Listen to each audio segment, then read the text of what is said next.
In chapter 2, we get down to some of the nitty-gritty. Now, his parents have been wanderers, and they've kind of traveled around. But with the birth of their second son, Ernest, they decide to settle down, and so they do. And then they have a happy family, nuclear family, with dad and mom and the kids, and Elizabeth, who was adopted. Now, Mary Shelley's mother, Mary Godwin, was an early feminist. And to a certain extent, so was Shelley. But their feminism was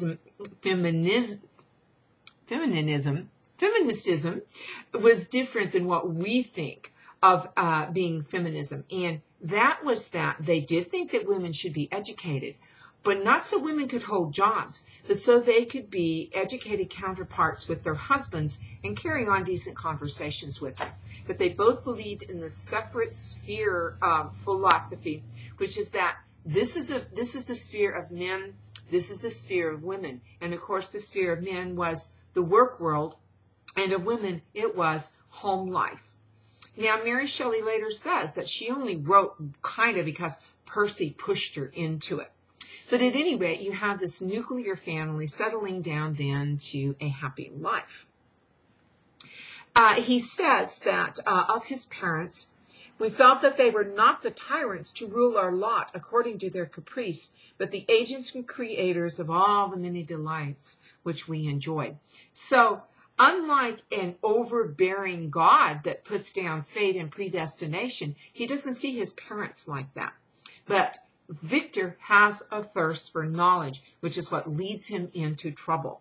And he says, "It was the secrets of heaven and earth that I desired to learn." He wants to crack the code. And of course, this is even before some of the other stuff that happens later in the novel that causes him to really go overboard with this.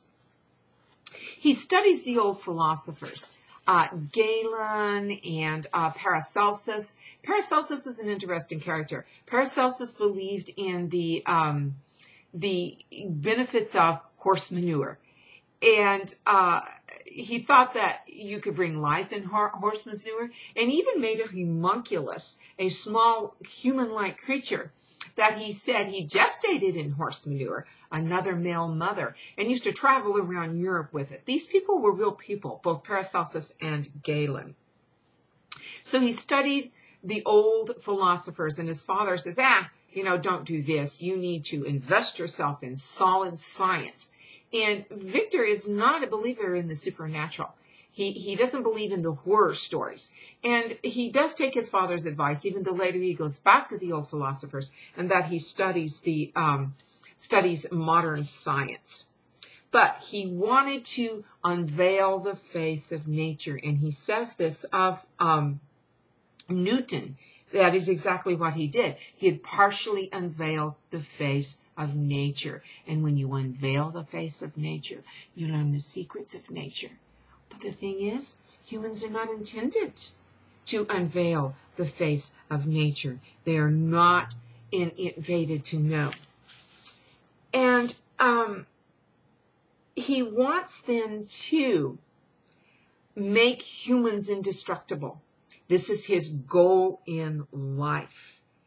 And he should have gotten a clue when he sees the tree blasted by electricity in the latter part of the novel, because this is nature saying, hey, yeah, you can mess around with electricity, but I am the final holder and I will blast you. But he does not take that into account. He doesn't learn the lesson, because he says at the very end of the chapter, destiny was too potent, and her immutable laws had decreed my utter and terrible destruction.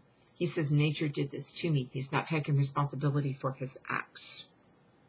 So, chapter 1 sets some themes that we are going to hear throughout the rest of the novel.